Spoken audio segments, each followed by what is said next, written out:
Good afternoon, everyone. My name is Anita Morikin. You know what I do. I'm very passionate about babies and also helping other mothers to grow healthy babies. Today, we are somewhere in Aboru, that is somewhere around the Alimosho local government area of Lagos State, Nigeria.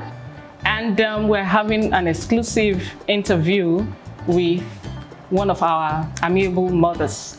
So, good afternoon, ma'am. Hi, good afternoon. Good afternoon. Yeah. Please, can we meet you? Can you tell us your name? Okay. Hi, everyone. My name is Queen Awodola. Awodola Queen. Yes. Thank you so very much. News reaching us is that she recently had a set of twins and she's exclusively breastfeeding her twins. So we are going to be doing this interview on exclusive breastfeeding. Okay, let me just give you an overview of exclusive breastfeeding. Exclusive breastfeeding is that situation whereby you are breastfeeding infants solely on breast milk.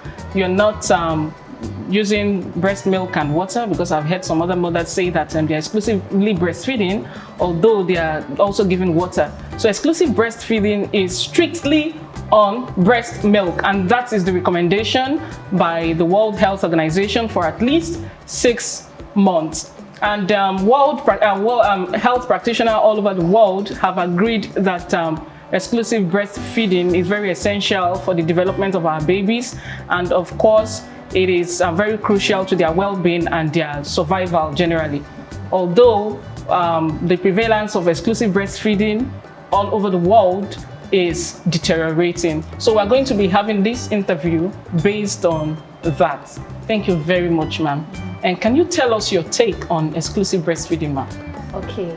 I would say exclusive breastfeeding is the best way to ensure the health of your baby, your infant, because of the antibodies contained in the breast milk, which is not something you can find in formulas and other substitutes for breast milk.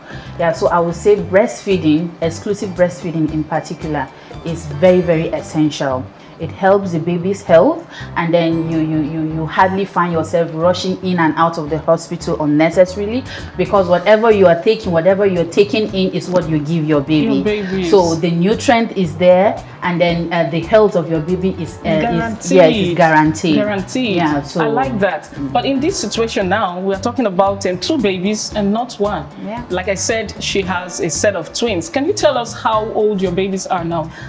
They will be 4 months on Saturday. That's 25th of this month. 4 months already. And you have been exclusively breastfeeding them for these 4 months. Yes. Wow. No water, nothing. Just breast milk. Wow, that's quite something, I tell you. Okay, in this part of the world, we know that maternity leave is just for about 3 months. 4 months now. Okay, 4 months now, and already your babies are 4 months. Can you tell us, for how long more do you think you can breastfeed these babies exclusively? I want to give it a try till 6 months. 6 months? I requested for a leave extension from my office. Wow. And yes, and I got that. Luckily for me, yes, I got that. So I intend to give it my best to see if I can get to the 6 months. I'm already 4 months gone, so I think 2 months will not be an issue. Mothers, I hope you're listening to this. This woman is a working class woman, and she's able to breastfeed not 1 baby, but 2 babies exclusively. Please tell us, this extension that you requested for, is it going to be a paid extension? No. It's going to be extension without pay. Without pay. That means she wants to do that. I mean, because she knows the value of breastfeeding. Wow, that's good. Please, ma'am, can we meet your babies? Can we meet these babies? Yeah, sure. Okay. All right. Please, let's meet them.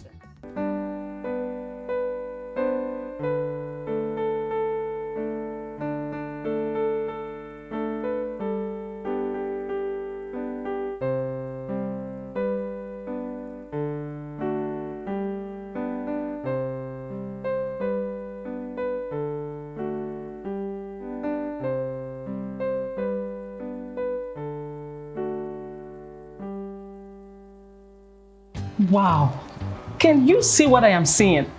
Can you see how beautiful these babies look? Can you see how chubby they are?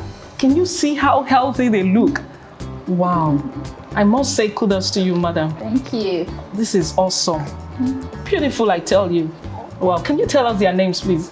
Okay, this is Jaden. Jaden. Yeah, and Janelle. Janelle. Lovely names. Very lovely names, I tell you. Wow. Wow. Okay. I know that there are some mothers that are very keen on exclusive breastfeeding too, but they complain that their milk production is not enough for their to sustain their babies. And then you have been breastfeeding these babies exclusively for 4 months now. Can you tell us what you have been able to do to achieve good production of milk to sustain these babies? Okay, I think mothers experiencing issues with lactation, most of them is because they do have loss of appetite whenever they are breastfeeding. So they don't get to eat good food, they don't get to eat enough that can produce the breast milk for them. And there are others that naturally they have this deficiency in producing breast milk. Yeah, so it depends on their reason for having issues with their breast milk. But mine, I would say I lactate very, very well. Whether I eat or I don't eat, even if it's just a cup of water, even if it's just a cup of tea and all that, I still get my breast milk. But at the same time, I try to eat healthy. I eat the right things at the right time, things I know will not be poisonous to the babies by the time they suck from me. And I eat lots of vegetables, like vegetable soup, greens, and then fruit. I do a lot of fruit as well, and pudding. We have different pudding. I have other, I would say like local grains, which are common in the north. I don't think we have them much here in the west. Yes, which I was lucky enough to get it from the north. I do pudding with them, put enough milk. And if I take just like a mug, it can hold my belly till like noon. If I take it in the morning as breakfast, I can hold on to that till when I have my lunch. I don't need to break the meals, maybe to find something to chew and all of that. So with that, I lactate really. Can you tell us some of these grains so that we can help other mothers too? Okay, there's one they call, I think, finger millets. Yes, finger millets. That's what I know it to be called in English. Finger millets. Okay. Yes. So when you wash it, you grind that to the powdery form. You sieve it, bring out the powder and eat. Then the same way you make your custard and pap, you make it the same process, same procedure. Okay. You just add your sugar if you want to use sugar, or honey, whichever one you want to make yourself. Yeah, then enough milk, and that is it. Wow. That's quite something. I hope we are learning a lot from this very beautiful mother. She's actually very wonderful, I tell you. Okay, ma'am, so are these your first children? No, second. Wow, yes. Second. Yeah, I have a 2-year-old son. 2-year-old? Yes. And then she has a set of twins, and she's able to breastfeed them exclusively with the 2-year-old. Okay, ma'am, so for the 2-year-old, did you also practice exclusive breastfeeding? Yes, 6 months. Wow. Okay. I tell you, she's a mother that she knows what she wants, actually. So when you go back to work, would you stop breastfeeding completely, or no? What do you intend to do? I won't stop breastfeeding completely, in as much as they don't advise expressing milk in bottles, but it depends on how long you preserve the breast milk in your bottles. So I think what I will do is, before I leave for the office, I will express my breast milk to the feeding bottles, maybe like 3 to 4 of the bottles. So they can make do with that one in the morning. Like I don't want it to last more than 4 hours. 4 hours. Yes, yeah. So they consume that. Later on, they can join in with their other substitute, complementary meals. Yes. So when I come back at night, it will be strictly breast milk. Wow. And when you come back at night, it will be strictly breast milk. What if you're very tired? Do you think that that can have an effect on the milk production? No. That's how well you lactate? No. So stress does not have anything to do? You know, One major thing I think that brings about this issue of mothers not lactating, especially working mothers. You know, the more the baby suck, the more you lactate. Yes. So when you don't express, you know, when you express that breast milk, it's almost as the same as a child is sucking.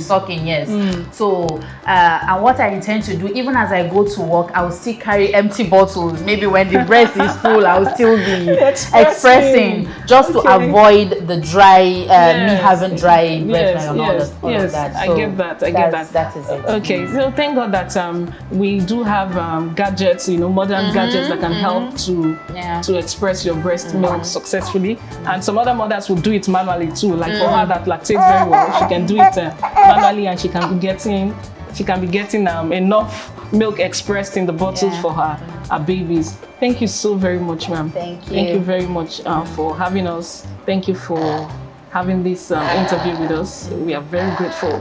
Thank you. Thank you, ma'am. So that will be all for now. I do hope that you have picked one or two things from what we have said so far. You cannot compromise on exclusive breastfeeding. Although we understand that due to some health challenges, some mothers would not be able to breastfeed their babies exclusively. If that is the case, you can want to talk with your doctor, your health practitioner, your doctor, so that they advise you on what's best to feed your baby. If you're having issues, you know, with lactation, or yours is health issues from one health reason or another, you cannot breastfeed exclusively. But if you can, then please let us go exclusive. All right. Thank you so very much. Yeah, I'll say a word to our mothers out there. Breastfeeding exclusively is very important, in as much as it's very difficult, it's tiring. But when you look at the health benefits that it has on your babies, then I think that is enough to give you the strength to be able to breastfeed your babies exclusively. And then some mothers don't know, but breastfeeding is another form of birth control. They don't know. Yes. So it helps. We have a lot of family plannings out there and all, but breastfeeding exclusively is another good way. Can you please explain that to us? And when you go to the hospital, you have different options for family planning. No, I know, but they will tell you the breastfeeding. They said the more you breastfeed, there's a chance of the hormones not staying in your system. Even if you come in contact with your husband and all of that, the more your baby suck, the more it controls the... Okay, I can tell you that. So I think it doesn't work for everybody. Yeah, because the last time I went to the family planning department in the hospital, they gave me their pamphlets with all the options and all that. So when I saw the breastfeeding, I was like, "Are you sure?" And all, she was like, "It depends on how often your baby sucks." Yes, it depends on how often. So it's more like you're giving yourself a duty that you have to keep breastfeeding hourly and all of that. So it helps. It works for some and then it depends on your body. It actually help with some, and then for some others it's not the same. For my mom, she told me that she could breastfeed for as long as 3 years, and she would not take in as long as she's breastfeeding. But it didn't work for me. Do you know that I had? Do you know that I took in when my second baby was 6 months old. Yes, I took in her and I was breastfeeding her, you know. So for some of us it's not the same, but for some it works. Thank you so very much, ma'am. Thank you for having us. We are very grateful. Thank you, ma'am, for this wonderful job you're doing with our babies. Thank you. All right, ma'am. Thank you. All right. Thank you so much for watching. We do hope that we have been able to teach you or tell you one or two things or inform you about breastfeeding. And we do hope that if you have not been practicing exclusive breastfeeding with your babies, maybe with the next one, you may want to consider it. All right. Thank you so very much. Bye.